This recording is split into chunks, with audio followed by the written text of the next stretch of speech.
Well, where'd you find that pair of scissors again? How'd you get your hands on that pair of scissors? Which ones? Your dad's scissors. Oh, my dad's. When he died, my brother had them. He sent them to me. Hope not. Along with some other stuff. What else was in the package besides the scissors? Not much. There was an old beat-up pair of clippers, and there was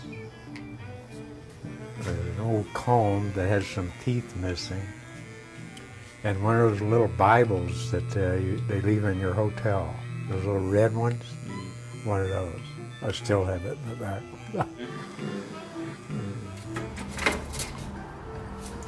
Here they are. Let's try it. They pull all right. No. Felt fine to me.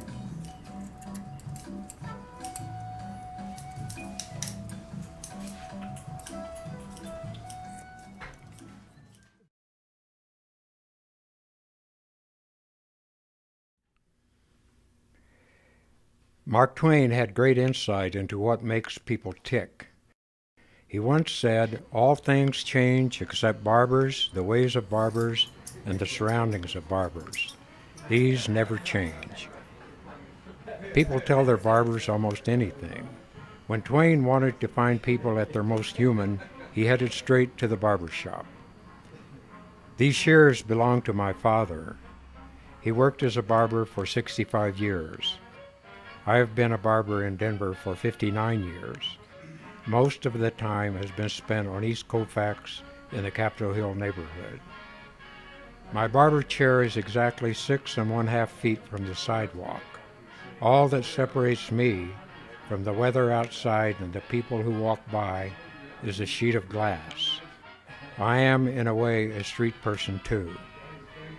A steady flow of foot traffic by my window and a rich mix of clients who interact with me in an intimate setting has been indescribably rewarding.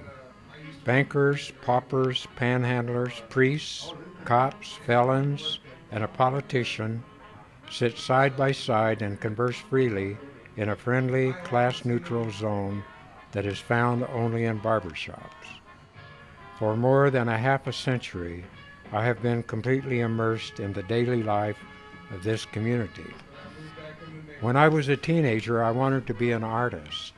I was moved by the paintings of Norman Rockwell and admired his ability to see and depict the beauty of ordinary people doing ordinary things.